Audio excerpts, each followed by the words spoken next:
In the heart of Eumolphia, there lived a woman named Adama, woven from the rich threads of tradition and bound by her belief that promises made before elders and the gods were sacred.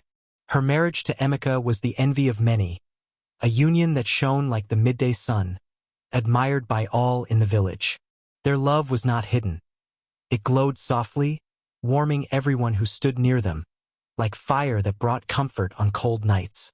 Emica was a clever man, a trader whose fortunes grew with each passing season, always returning from the market with success. By his side was Adama, his steadfast partner, a woman whose radiant smile could sweeten even the toughest yam.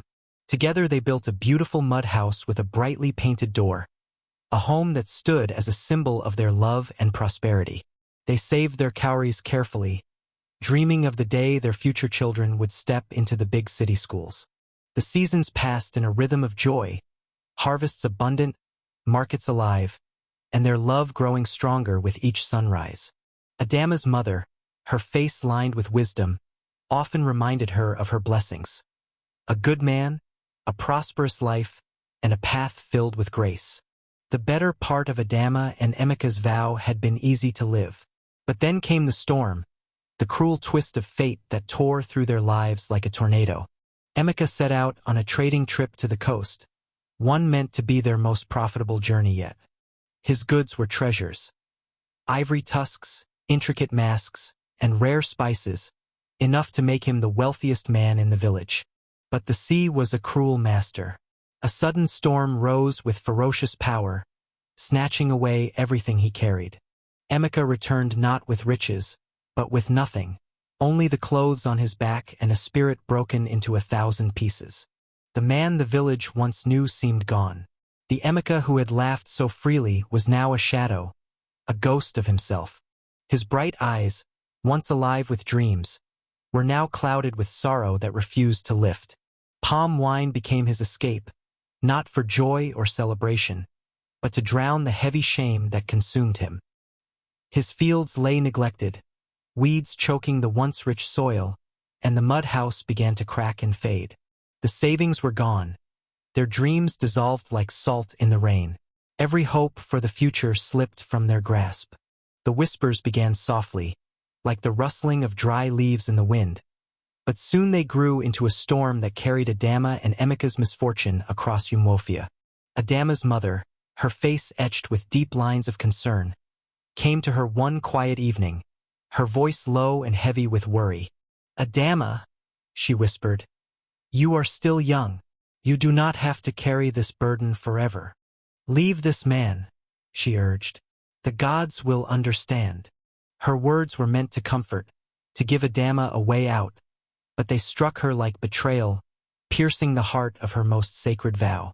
In her mother's gaze, Adama saw not just worry, but the pity and scorn of the entire community reflected back at her. Even Emica's own brothers, who once celebrated his success with laughter and wine, now turned their backs on him. "He has failed," they said, their voices sharp with judgment. "He is no longer the man you married." But Adama refused. She shook her head firmly. How could she leave the man she had promised to love? Emica was not a failed investment to be abandoned. He was her husband, her other half. To leave him in his darkest hour would be like tearing her own soul apart. One quiet evening, beneath a silver moon that hung like a coin in the sky, Emica sat on the ground, his head in his hands, swallowed by shame and defeat.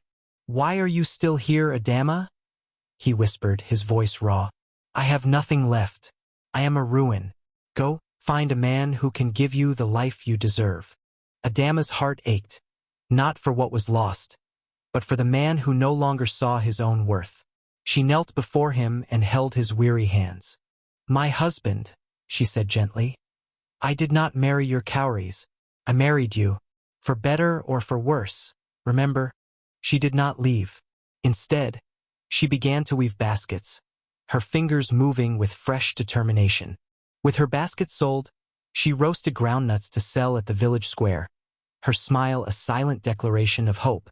Emica watched her from afar at first, then closer, until one morning he joined her.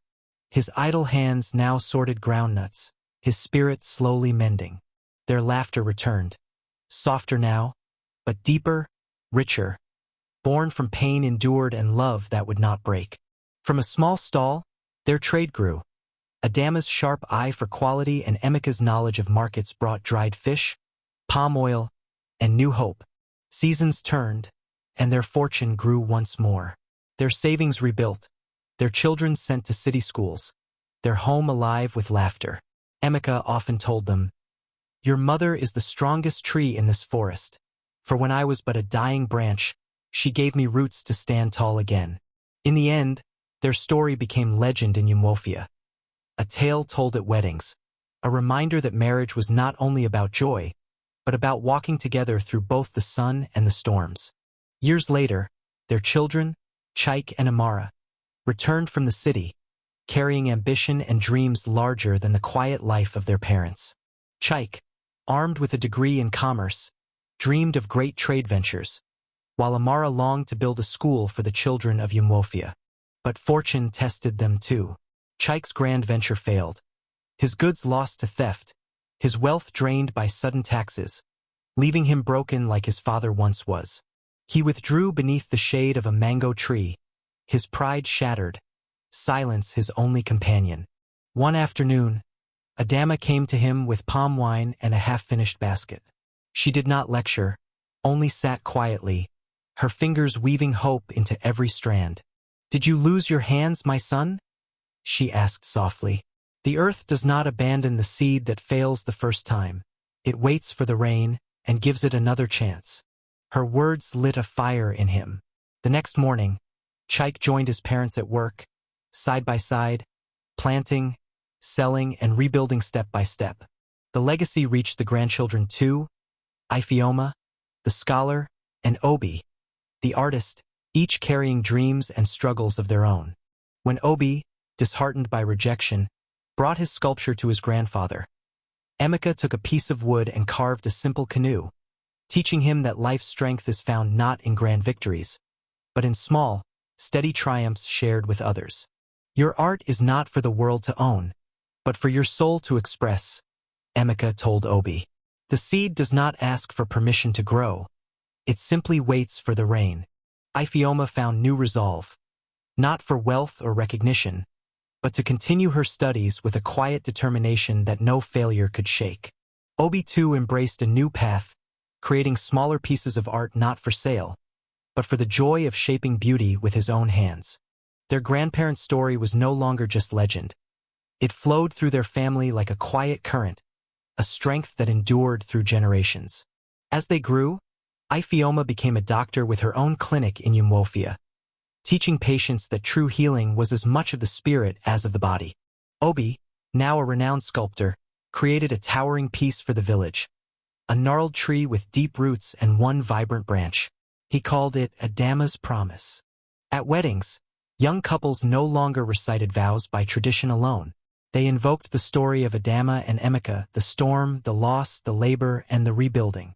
When an epidemic struck the nearby village of Abodo, Ifeoma journeyed there, where she met Mama Neka, a healer who taught her that medicine must heal the spirit as well as the body.